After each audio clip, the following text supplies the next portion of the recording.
Diego Bandido. Go Diego! Go Diego! Go Diego! EDSA. Hey! Magandang gabi!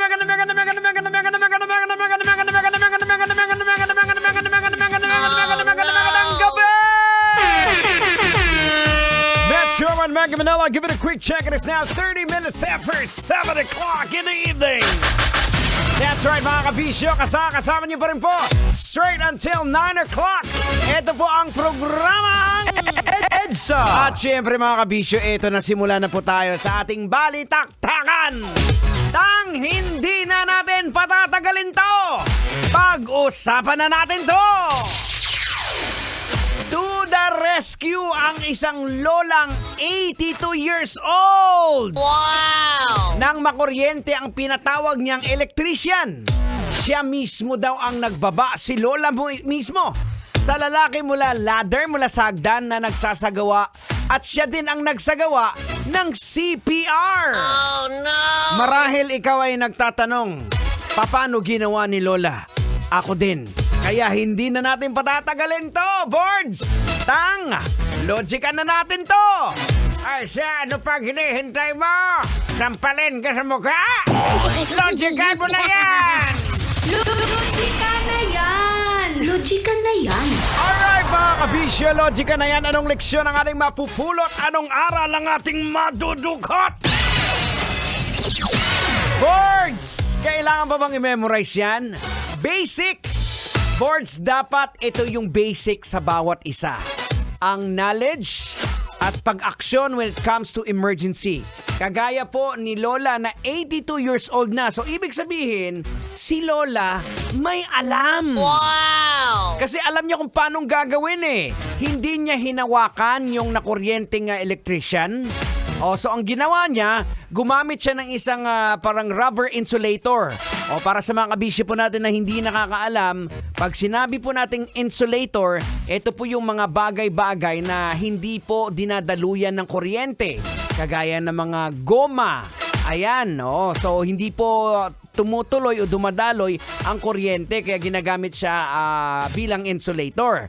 Yung conductor naman po, pag sinabi natin na conductor, ito naman po yung mga bagay na dinadaanan ng kuryente. Kagaya po ng katawan ng tao, tayo po ay conductor. So hindi mo pwedeng hawakan yung taong kinukuryente dahil lilipat sa'yo ang kuryente at makukuryente ka rin. Diba? Maging ang tubig is a conductor na rin. Tumatawid din ang kuryente dyan. Kaya dapat malaman po natin yan. Diba, Tang? Ano bang masasabi mo doon, Tang? Dahil ginawan din ni Lola ng CPR. Alam mo, Kalbo, may tama ka dyan. Buti na lang, hindi minout-to-mouth ng Lola. Bakit naman kung minout-to-mouth, Tang? Ay, baka kung mouth-to-mouth niyon, baka natuluyan yung lalaki. Pambihira naman. Na mga kabisyo, ito po, logican po natin. Maari pong tinulungan agad ng ni Lola na 82 years old yung nakuryente dahil po sa tinatawag na instinct ng pagtulong. Diba? Sana lahat tayo may instinct ng pagtulong. Hindi pag may nakita ka dyan, bibidyohan mo kagad, baka mag-viral. Oo, dahil malakas din ang loob ni Lola at hindi niya na inisip yung sarili niyang kaligtasan. Mahalaga din po mga kabisyo ang kaalaman po sa pagtulong upang maiwasan po ang mas malalang aksidente. Hindi po pwedeng bibida-bida, di ba? Kagaya na lang ng kapitbahay mo.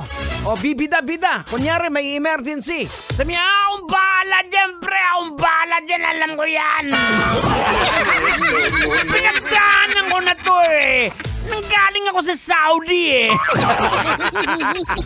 Yun lang, alam mo yung bibida-bida lang, di ba? Instead na makatulong, ay lalo pang lumala yung sitwasyon. Di ba, Tang? O ikaw, Borgs, may kilala ka bang bida-bida? Ikaw, Tang, may kilala ka bang ganyan? Ay, siguro ako meron. Sino, Tang? Ikaw. Pabira naman ako. Hindi naman ako bibida-bida. Minsan lang. Arago! Maluoy ka. Oras natin mga kabisyo. We got 35 minutes after 7 o'clock. Ano? Gising na ang katawang lupa mo? Don't worry, we got a whole lot more in store for you. Now, it's time to slow things down a bit. Well, I hope that you guys are having a great time. Don't worry. Here's a song to make you relax. Have fun. Here's a song coming from the Scorpions with Always Somewhere. Right here on Metro's #1. This is 19.7 Love Radio. Kailangan pa bang i-memorize yan? Basic! Kailangan pa bang i-memorize yan? Love Radio.